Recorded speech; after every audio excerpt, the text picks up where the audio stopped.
Hi guys, welcome back to the channel. Another video, one of those sit down videos, and this time I'm making this video upon request from one of the viewers who reached out to me on Instagram and asked me to make this video. And I don't know the name and I don't know the person, there was no picture or anything, so I can't even thank you for asking me to make this video. So the video is about overcoming hard times, failures, and how to start again. Like the rest of the world, my life isn't perfect. I've had numerous ups and downs, more downs than ups. What you see on social media and YouTube is a snippet of my life. It's not my full life, and there are plenty of really dark and horrible points and depressions and sadnesses in my life as well. I just choose not to share them on the internet because people don't want to see sadness. They just want to see happy things because you come to the internet to escape from reality and to freshen up and feel good, and if you see misery, it just puts you off. Overcoming hard times, it's a very broad subject because hard times could be emotional, could be financial, could be work related. So hard times just means there are difficult points in your life that you're struggling to deal with. My first advice to you is don't look at hard times or failures as negative things, because when you think of them as negative things, the reaction that your body and your brain creates is also negative, and it puts you in a bad mood. The first thing to think about is this is an experience, it's part of life.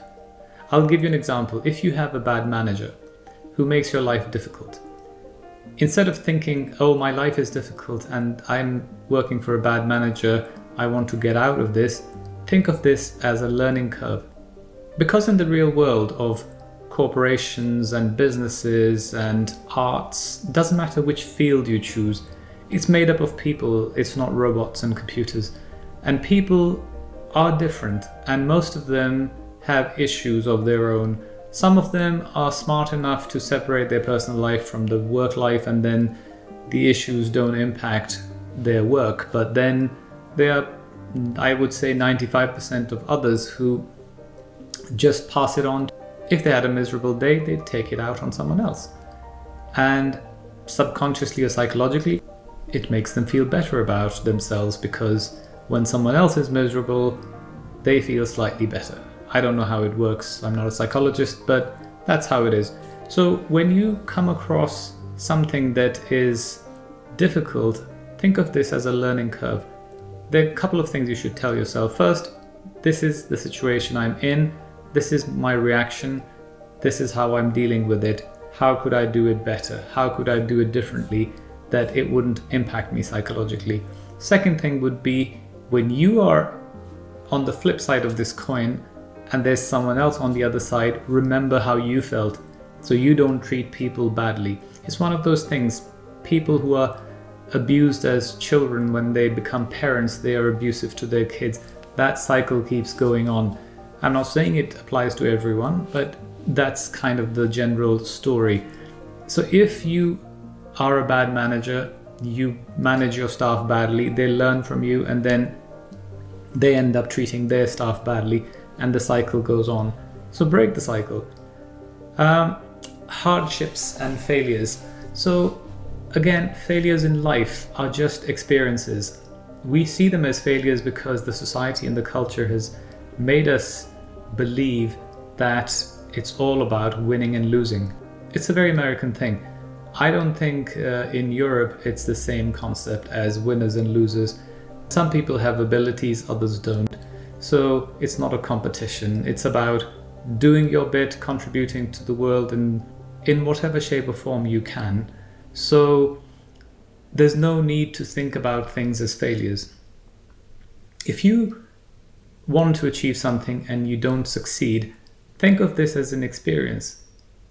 The first of the many steps that you are going to take to achieve that goal, and it could be you took one route, you think of it as failure, but it's actually just a route that you tried, you learned from it, and next time it'll be better, and it will get better and better and easier and easier.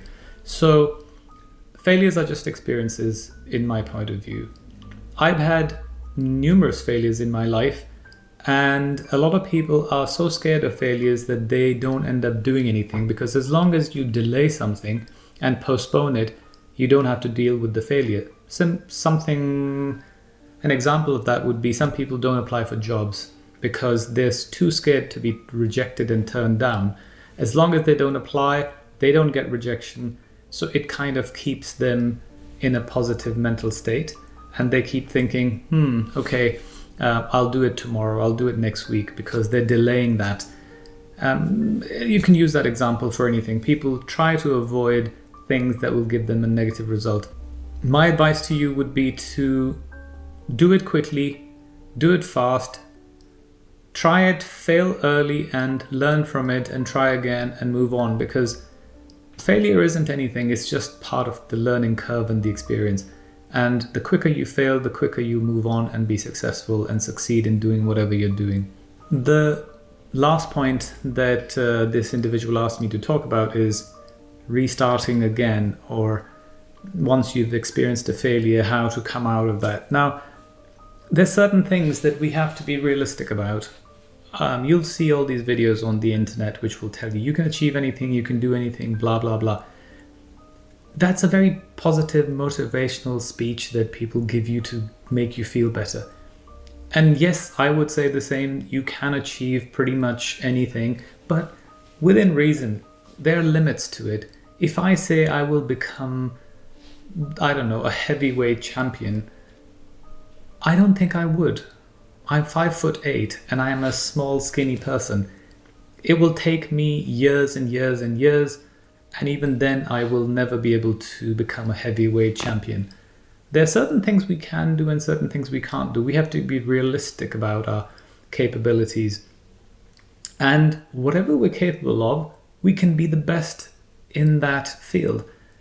This is something I keep saying to people. You should work to the best of your abilities and everything else will fall in place. If you work really hard and if you do the work to the best of your abilities, money and benefits and all the other things will automatically follow. If you chase money, you won't get it. Money is a byproduct of success, so try to be successful and good at what you do. Everything else will follow. I would say it's very nice and amazing to have great ambitions. And everyone should have great ambitions and try to achieve the best they can. But back to the reality of the world, if I want to be a supermodel doing catwalk, it's not going to happen because I don't have the looks, the physique, the height, all of those things that are the bare minimum requirements. If you don't meet the bare minimum requirements, stop following that goal, because you're just setting yourself up for failure and disappointment. You should try to do things that you're good at. And it's something I've said in one of my previous videos. People say, if you're bad at something, try again, work harder, and you'll get better. If you're down here, you work really hard and you get here. That's a mediocre, let's say. Someone else who's actually very good at doing this, works hard at this level, will get up to this level. So I always recommend your weaknesses, find other people in your surroundings, in your social circle, in your business environment, who can help you move forward and support you with your weaknesses. You should focus on your strengths, because if your strengths are here, your weaknesses are here, you work hard on your weaknesses, you bring them here, waste of time. But if you're here in your strengths and you work hard at them, you get to exceptional level. So it's better not to be a mediocre, but better to be exceptional. And the only exceptional level you will achieve is by focusing on your strengths. So starting again, if you tried something and you failed and you had a disaster, maybe you need to revisit what you were doing wrong and whether this is one of your key skills, whether it's your core set. Sometimes we have our inner values that lie inside of us that will prevent us from doing certain things, and we may not be happy doing it. So, I could give you numerous examples of that, but I'm sure you can work this out on your own, that if your heart is not in it, then it doesn't matter how much effort you put into it, you're not going to be happy. Job satisfaction, work satisfaction is very important. Just to give you a little bit of an idea of what I went through in my life, there was a time when I switched from medicine to technology and business transformation and project management. And September 11th happened, and all the companies within New York who lost a lot of money started laying off their staff. I lost my job and I was unemployed, and I didn't change my lifestyle. I thought, tomorrow I'll get another job. I was very young and naive, and I didn't have much money, so I built up heavy debts over that 10-11 month period, and I just didn't get a job. Eventually, when I did, I was very scared of going back into that dark place where I didn't have money and I was in debt and I was stressed. So moving forward, I made sure that I created a safety net that was enough to keep me going for a year if something went wrong. Sometimes it's good to have no fallback plans because it makes you very resilient and hardworking and ambitious. And unfortunately, I didn't have a family when I was growing up that was supportive, and eventually I left home and I was on my own. So for me, there was no choice. It was do or die.